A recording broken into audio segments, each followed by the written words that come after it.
Aires 8250. Aires 8250. Autorizado a aterrizar. Pista 06. Viento 09, 0 grados. 10 nudos. QNH. 16 de agosto de 2010. O voo 8250 da companhia colombiana Aires se prepara para descer na ilha de San Andrés, no Mar do Caribe, sob forte chuva. O Boeing vem da capital Bogotá com 125 passageiros e 6 tripulantes.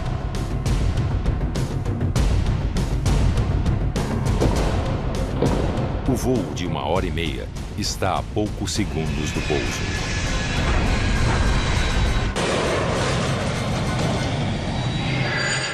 Alfonso Howard, responsável pela fiscalização de pista do aeroporto, fazia uma ronda de rotina pelo local, quando ouviu a controladora falando com os bombeiros.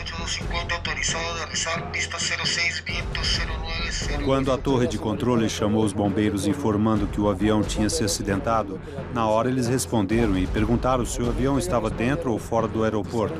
Eu, como estava perto, disse a eles: "Me dê 2 segundos e eu vou verificar."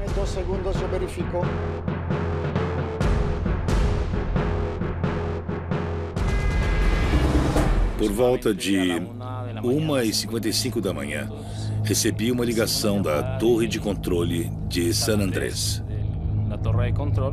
O coronel Javier Lozada estava em Bogotá quando foi convocado para assumir a investigação.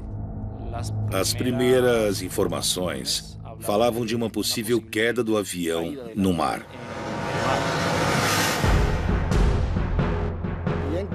Entrei na pista e percebi que o avião da Aires estava no final dela.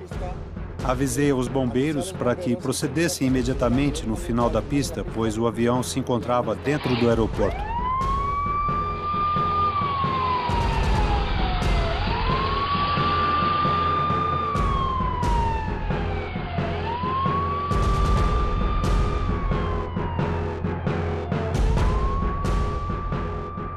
Eu fui a primeira pessoa a chegar no local. Neste momento, vinham pessoas que tinham saído do avião por sua própria conta. Vinham caminhando e tentei reuni-los no mesmo lugar, mas as pessoas estavam tão assustadas que todos caminhavam em direções diferentes.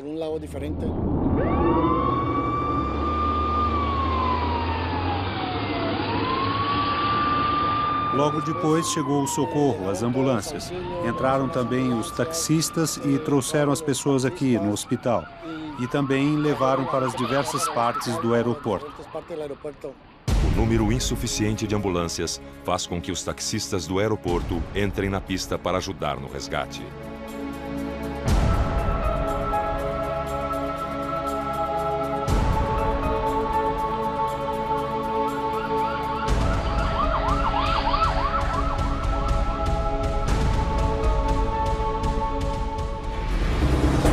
A própria controladora e o pessoal da torre de controle nos informou que o avião não tinha caído no mar. Ele estava sobre a pista e havia muitos sobreviventes. Na mesma madrugada, começou a investigação.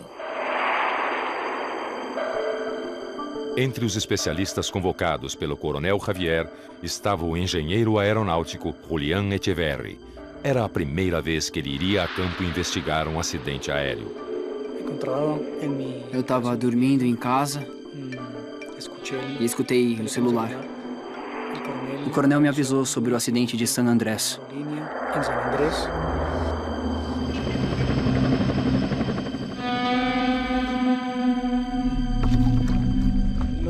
Ele me passou uns procedimentos a seguir, uma série de verificações dos fatos iniciais para levar ao local.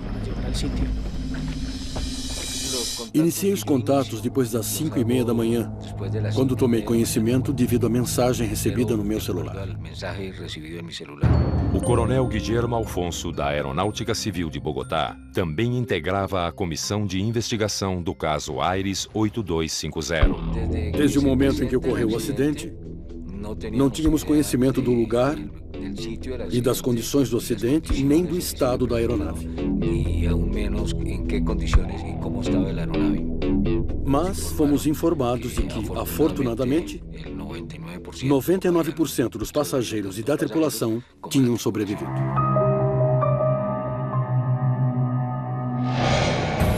Ao amanhecer, Julián e mais 2 investigadores partiram para San Andrés num avião da Força Aérea Colombiana. Saímos com uma comitiva de 3 investigadores. E com a ajuda da Força Aérea Colombiana, decolamos numa aeronave Casa 295. Fomos de Bogotá direto a San Andrés.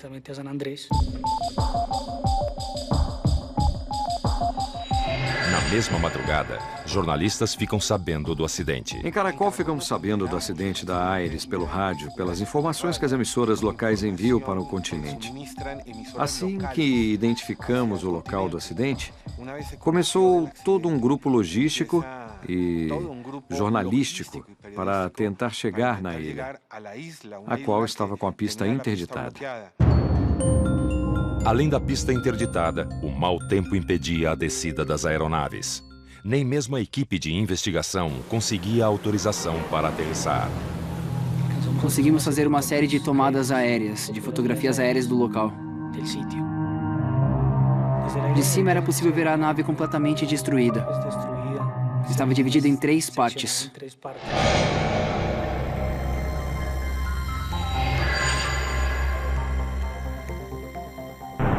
Em Bogotá, na base da comissão de investigação, chegavam as primeiras informações da equipe de campo.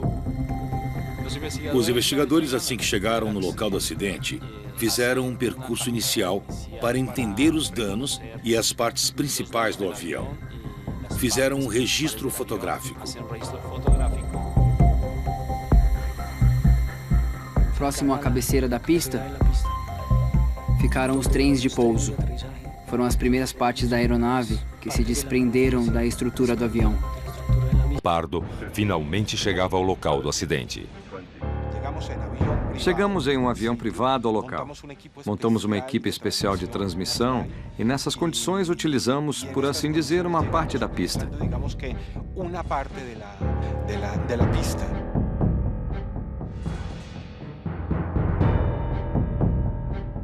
O que mais me chamou a atenção no lugar foi, sem dúvida, a forma como o avião ficou. Eu nunca tinha visto um avião dividido em 3 partes e que 99% dos seus ocupantes sobreviveram.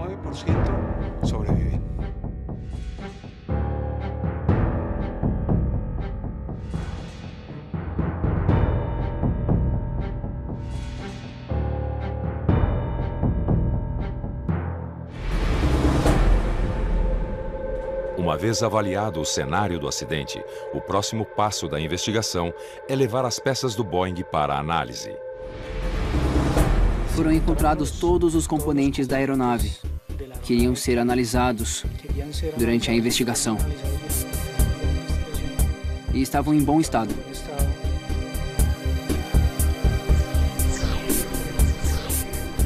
Os registradores foram encontrados facilmente nos seus respectivos compartimentos. Ficaram em custódia dos investigadores e foram enviados 7 dias depois aos laboratórios da NTSB na cidade de Washington, Estados Unidos.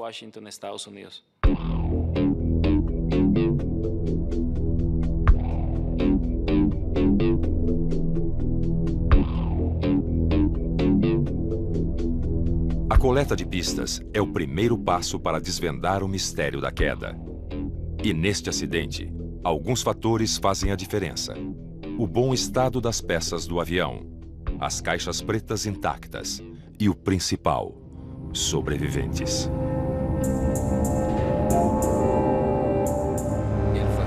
O fato da tripulação não ter falecido no acidente, para nós e para qualquer investigação de um acidente aéreo, é muito importante no sentido de que possam nos dar toda a informação antes, durante e depois do impacto.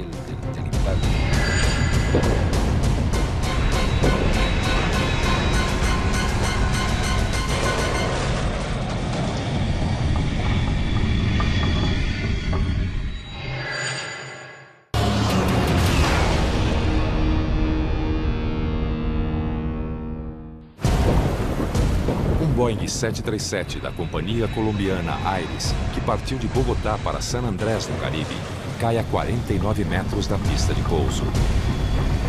O choque com o solo, em baixa velocidade, faz a aeronave se partir em três. Um passageiro morre na hora e outro no hospital.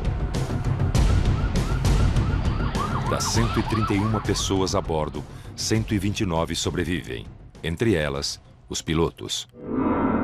No dia após o acidente, eles permaneceram na ilha de San Andrés, pois o aeroporto ficou fechado. Estavam nos hospitais, fazendo exames para ver o estado físico deles. Eu lembro que se reuniram diferentes grupos de passageiros em um hotel na ilha de San Andrés. Cada investigador pegou diversos grupos para serem entrevistados.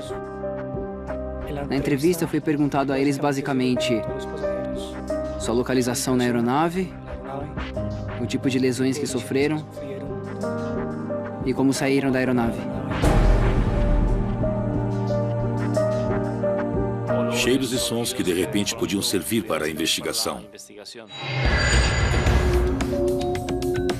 Em Bogotá, a equipe de base faz o raio-x do voo 8250.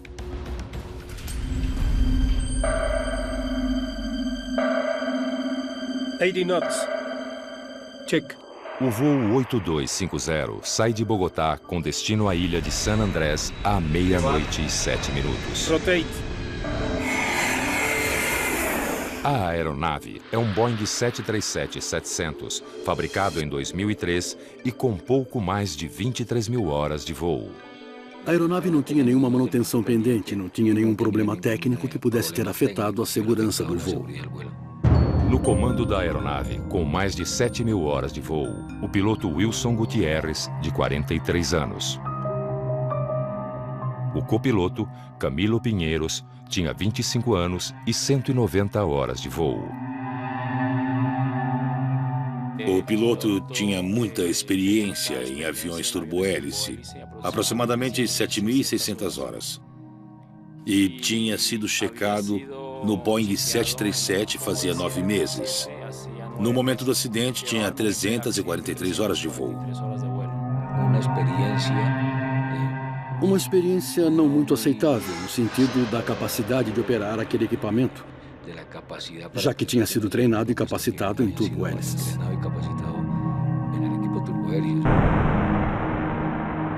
O copiloto tinha 25 anos e fez sua carreira na empresa. Tinha experiência com aviões turbohélice e já tinha voado o 737 fazia 11 meses. Tinha acumulado aproximadamente 800 horas de voo. A hipótese da pouca experiência dos pilotos ter contribuído para o acidente segue em avaliação. Mas esta não é a única pista na mesa dos investigadores. Com as informações que transmitiram as emissoras e devido ao impacto que eles viram pelos diferentes vídeos que obtiveram, foi dito que um raio poderia ter derrubado o avião.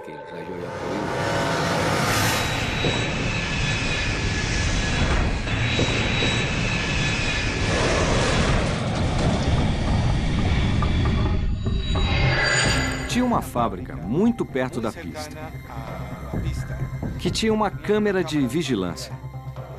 Fomos então observá-la e, surpreendentemente, ela estava direcionada não somente para a sua sede, mas também em direção à pista.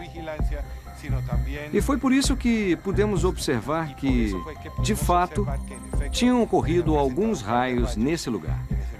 Normalmente, quando um passageiro está na cabine e o tempo está ruim na rota, eles veem pelas janelas os clarões dos raios. Então, ao ouvi-los, acharam que tinha sido possivelmente um raio. Todos afirmaram que havia trovões e muita chuva. A versão do raio ganha força. Um raio caiu inicialmente. E depois de 2 ou talvez mais, uns 6 segundos, caiu um segundo raio. Por isso que a hipótese inicial foi de que um dos raios teria sido o responsável pelo acidente do avião da Aires.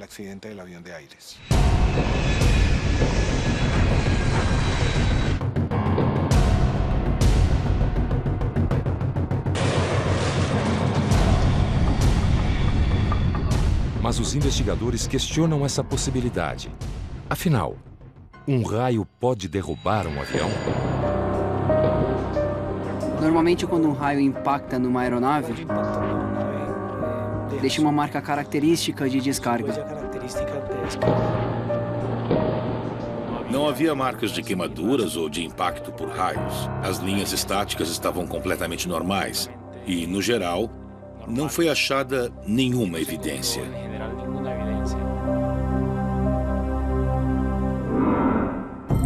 Sem evidências e rastros típicos de raios na fuselagem do avião, esta hipótese é descartada.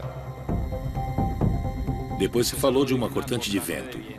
O wind shear, ou cortante de vento, como seu nome indica, é um aumento repentino da intensidade do vento. O wind shear pode ser tanto horizontal quanto vertical. Aires 8250. Aires 8250. No momento em que aconteceu o acidente, existia uma célula de tormenta localizada a oeste do aeroporto. Mas esta formação tormentosa não esteve sobre a estação do aeroporto, mas sim localizada levemente à sua esquerda. Um dos fatores mais importantes para poder determinar se tinha ou não cortantes de vento foi o sistema de proximidade contra o terreno. Sistema que deveria ser enviado também ao laboratório para, dessa forma, ter a certeza sobre a presença da cortante de vento.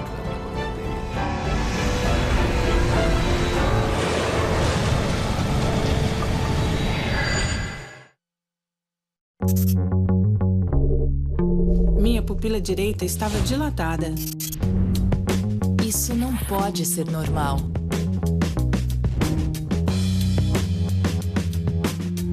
Às vezes, a incerteza é pior do que a doença.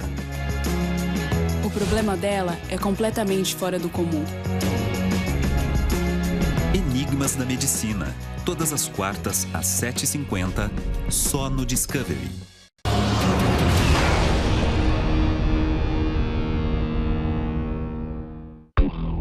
Os equipamentos eletrônicos e as caixas pretas do Boeing 737-700 seguem em análise nos laboratórios da agência americana NTSB. Enquanto aguardam os resultados, os investigadores do acidente com o voo da empresa Aires se concentram nos depoimentos dos pilotos e controladores de voo. O piloto sempre acreditou que tinha feito uma aproximação normal até a cabeceira, a qual tinha sido autorizado a aterrissar.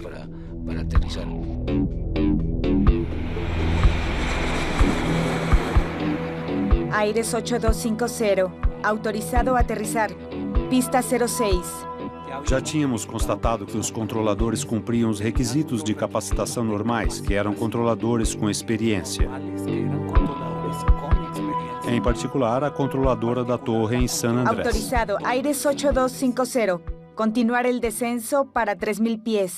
O investigador Davi Lopes se uniu à equipe para analisar a comunicação entre a torre de San Andrés e os pilotos do avião acidentado.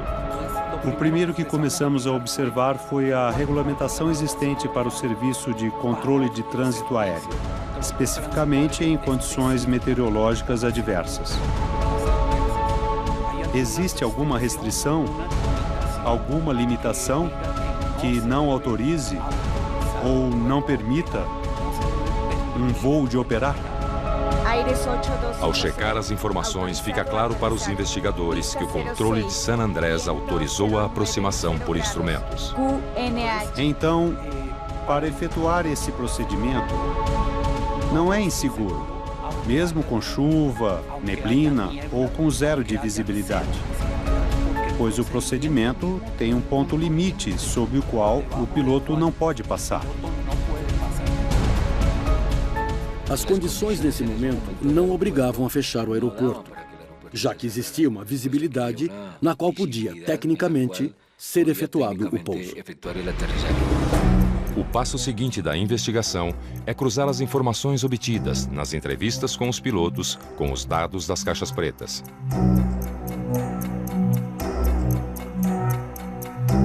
E a análise dos gravadores de dados e de voz do Aires fica pronta uma semana após o acidente. Assim que começaram a chegar as informações do CVR e do Flight Data Recorder, 5 dias depois do investigador ter iniciado o processo de decifrar os componentes, começamos a entender melhor e a visualizar como teria ocorrido o acidente. À 1h da manhã, o comandante e o copiloto começam o briefing de aproximação. Ok. El procedimiento es Vol Zulu para a pista 06. Em seguida, pedem autorização à Torre do Panamá para iniciar o procedimento de descida. Panamá Control, Aires 8250. 17 minutos antes do acidente, o controlador da Torre Panamá autoriza a continuar a descida para 20 mil pés. Nesse momento, passa a frequência para San Andrés, que em seguida autoriza a descida para 3 mil pés e aproximação para a pista 06. Aires 8250. Prossiga 8250. Descenso para 3.000 pés. As condições que foram reportadas à aeronave eram boas quando manteve o contato inicial com a estação, no sentido em que não havia precipitação sobre o aeroporto. A visibilidade horizontal estava boa. Porém, se avistavam relâmpagos e dava para ouvir trovões. Foi essa a informação que o capitão recebeu naquele momento, que tinha uma tormenta sobre a estação. A visibilidade era maior a 10 quilômetros, 15 minutos antes do voo aterrissar, umas 60 milhas antes. Aires 8250, autorizado a aterrissar. Quando o voo estava iniciando a aproximação, começou uma garoa sobre o aeroporto. 10 nudos QNH 2987. Assim que o voo entrou na trajetória final em direção à pista, a chuva tinha evoluído de uma garoa para uma precipitação mais forte. Lluvia fuerte sobre a estação. Visibilidade reduzida. 5 quilômetros. Depois, a controladora deu um informe adicional quando o piloto estava já na metade do procedimento de aproximação final. Flaps 30 grados, confirmando aterrissagem. Ela deu a informação de que a visibilidade era de 4.000 metros e que a chuva estava ainda mais forte. Visibilidade reduzida, 4 quilômetros. Pista encharcada. Vientos 040 grados. 8 nudos. Recibido, pista encharcada, viento 040 grados, 8 nudos. Nesse momento, a controladora informou na entrevista que ela já tinha avistado o avião. Então ela perguntou ao piloto se tinha o campo à vista. O piloto respondeu inicialmente que não, mas em seguida disse que agora sim, já tinha o aeroporto à vista. All set for landing e estamos autorizados. Nesse momento, a torre informa uma rajada de vento de 15 nós no sentido contrário ao avião. O capitão repassa com o copiloto os procedimentos em caso de wind shear. De frente com 15. En caso wind shear, toga, max, thrust. Dejamos flag y tren en la configuración, ¿cierto? De acuerdo, sí, señor. Flaps e trem iguales. Mas o gravador de dados das caixas pretas do avião não indicou a presença de wind shear. O GPWS não registrou em nenhum momento uma cortante de vento. Quando tem wind shear, o comportamento da aceleração vertical da aeronave se vê afetado. Neste caso, houve um aumento do vento horizontal. Mas não influenciou como causa deste acidente. Neste caso, uma aterrissagem antes da pista. As caixas pretas revelam um momento dramático. Nos segundos finais, o copiloto percebe o erro.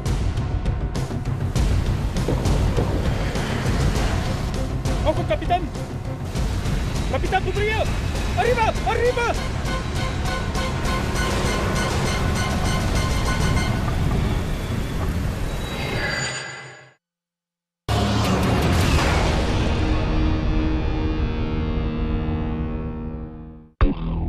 Boeing da empresa colombiana Aires cai na ilha de San Andrés segundos antes de aterrissar. Os investigadores já descartaram algumas hipóteses, como raios e rajadas de vento que pudessem ter derrubado o avião. Com a análise das caixas pretas, também já sabem que o piloto começou um procedimento de descida desestabilizado e fora dos padrões. Arriba! Arriba!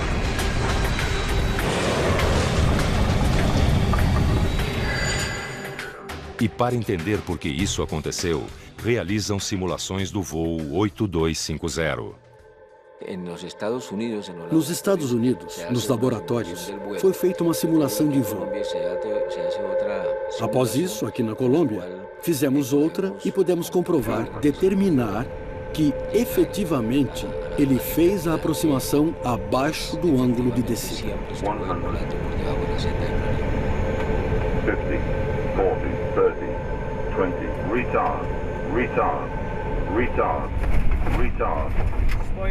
Quando o avião anunciou que estava a 50 pés acima do terreno, a posição da aeronave era realmente muito atrás da pista.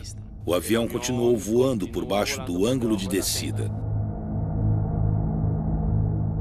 Deu anúncios de 40 pés, logo de 20 pés e, finalmente, impactou o terreno 49 metros antes da pista. A análise da caixa preta também nos mostrou que nos 7 minutos prévios ao pouso, o piloto desligou o piloto automático e iniciou um procedimento manual. A análise dos dados mostra que o comandante descumpriu uma recomendação do fabricante do avião ao desligar o piloto automático antes da aproximação final. Este modo de navegação faz com que o piloto tenha uma carga de trabalho maior.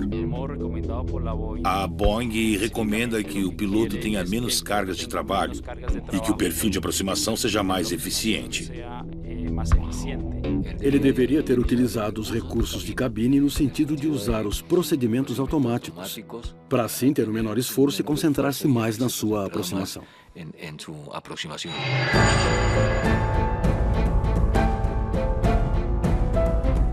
A investigação já sabe que o procedimento de aproximação foi abaixo dos níveis recomendados pelo fabricante do avião, mas ainda busca a resposta para a grande dúvida. Por que o piloto acreditava estar no ângulo correto?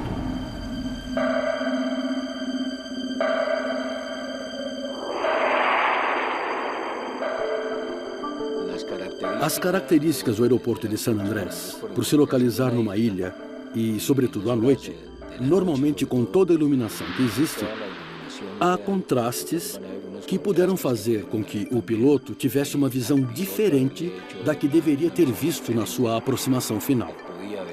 Isso devido ao contraste de luzes que há sobre a ilha ao ser iluminada.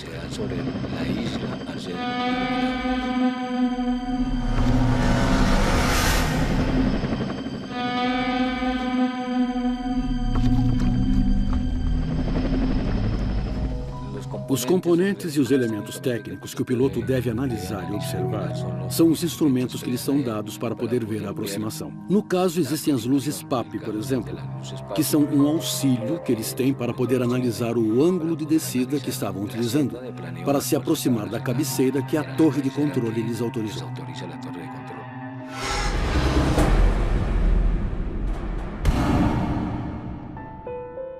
Os investigadores questionam por que o comandante não se orientou pelas luzes PAP, um sistema de precisão que sinaliza o grau de aproximação do avião com o solo. Essa foi a pergunta que surgiu durante a investigação. Por que o piloto estava tão baixo se nesse momento ele poderia ter visto as 4 luzes vermelhas? Por que ele continuou sua aproximação ou por que ele não a corrigiu? As luzes PAP ficam na lateral da pista e servem como referência visual ao piloto. Na posição correta, ele deve ver 2 luzes vermelhas e 2 luzes brancas. Qualquer configuração diferente indica que o avião está alto ou baixo demais. Aires 8250, autorizado a aterrizar. Pista 06. All set for landing. Y estamos autorizados. Chegamos à conclusão de que confiavam tanto na sua técnica de voo que, do seu ponto de vista, achavam que estavam fazendo o correto. Mau tempo, visibilidade ruim, falta de referências visuais no entorno da ilha, procedimentos de descida contrários às exigências do fabricante do avião. Afinal, o que levou o piloto do Aires 8250 a aterrissar fora da pista? As condições que foram levantadas pelas simulações e as já conhecidas condições meteorológicas de San Andrés. O fato de ter sido uma aproximação noturna com chuva, com pouquíssimas referências visuais, fizeram com que o efeito do buraco negro pudesse estar presente neste acidente. Capi, podría. Arriba, arriba.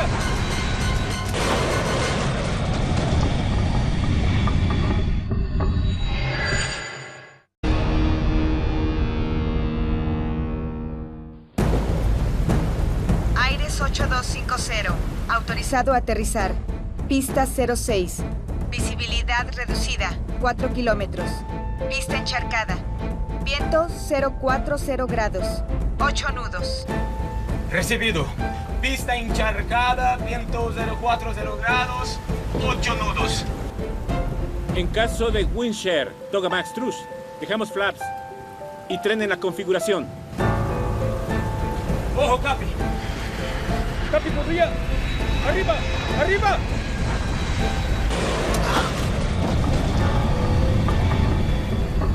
Os investigadores do acidente com o Aires 8250 ainda procuram uma resposta para a queda do avião.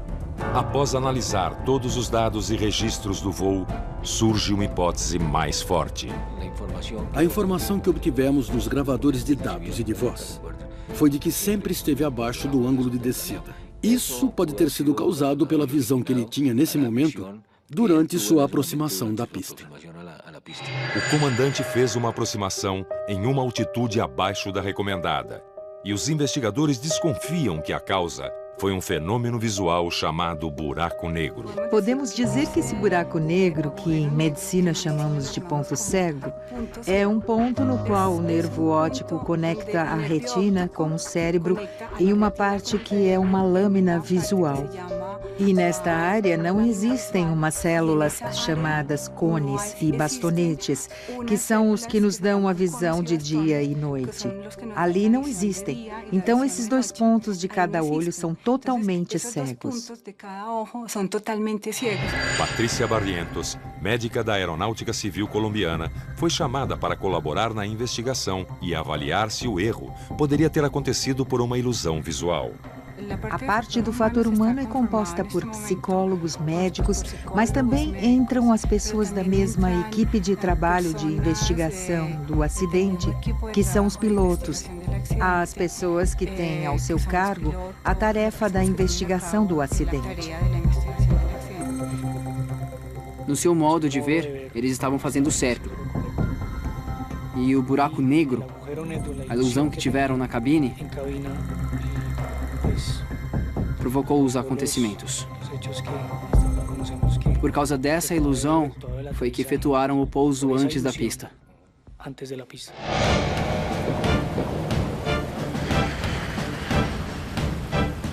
Faltando apenas um segundo para a aterrissagem, o copiloto lhe avisa que arremeta a aeronave. Ele falou para o comandante: "Comandante, suba a aeronave." ¡Ojo, Capi! ¡Capi, podría! ¡Arriba! ¡Arriba! Isso quer dizer que ele percebeu que estavam sobre o terreno e que haveria o impacto. Apesar do copiloto ter alertado o comandante nos últimos segundos do voo, ele confirmou que teve uma alteração na visão durante a etapa de aterrissagem. Nas entrevistas, o copiloto foi quem reportou a visão embaçada e que por um instante ele perdeu a pista. Por outro lado, o comandante, quem levava os controles, quem estava no lado esquerdo, ele disse que não sentiu absolutamente nada.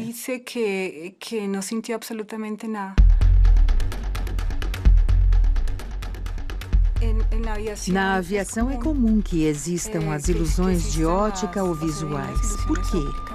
Porque, antes de tudo, mesmo com as condições de visibilidade boas, os tripulantes não estão livres de fenômenos como a névoa, a chuva, a poluição, fatores que fazem com que se diminua um pouco a capacidade visual.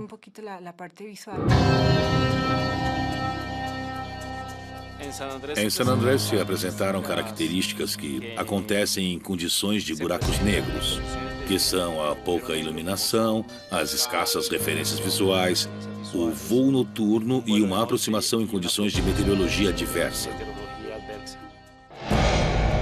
O relatório final da investigação aponta como causa principal do acidente o erro de avaliação da tripulação, que acreditava estar numa altitude maior do que a real. É o fenômeno buraco negro, agravado pela chuva forte que reduzia a visibilidade na pista.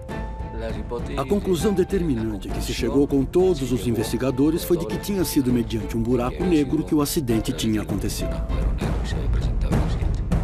O relatório também aponta como fatores contribuintes a atitude do comandante de não avaliar os riscos causados pelo mau tempo. Ele poderia ter desviado de San Andrés e optar pelo retorno a Bogotá ou pela aterrissagem em outro aeroporto da região. Certamente essas hipóteses foram investigadas pelos organismos pertinentes. Mas para estabelecer que o acidente se produziu apenas pela falta de uma aproximação adequada, tendo nesses momentos tantas ajudas tecnológicas no avião, é uma resposta ambígua. Aires 8250, autorizado a aterrizar. Pista 06. All set for rating e estamos autorizados. Uma tragédia a 49 metros da pista de pouso. O que poderia ter sido feito para que o desfecho do voo Aires 8250 tivesse um final diferente?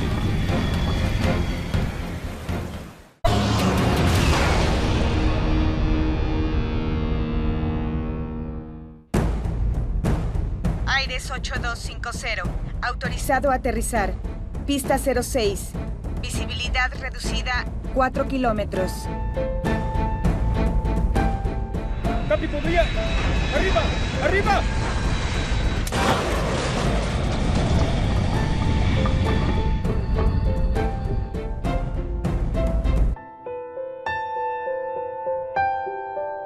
A investigação do acidente com o Aires 8250 foi concluída em 6 meses.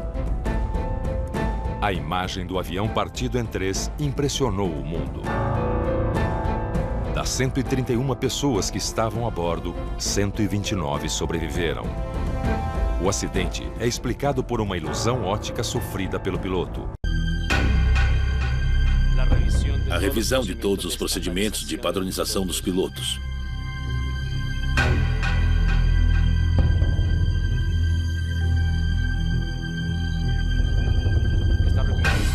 Estas recomendações estavam relacionadas com o treinamento das tripulações, da empresa e, especificamente, no que tinha a ver com a transição dos pilotos que tinham voado de turbohélice para jatos.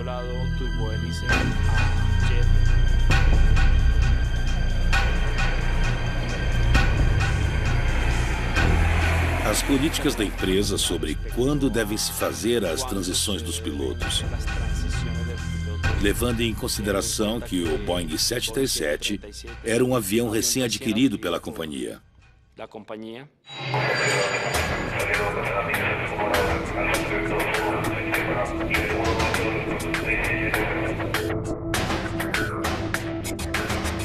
O aeroporto de San Andrés também mudou alguns procedimentos depois do acidente.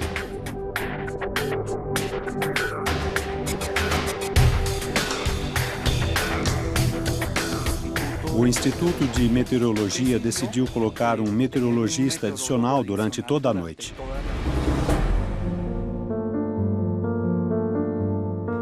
O aprendizado que ficou para a aeronáutica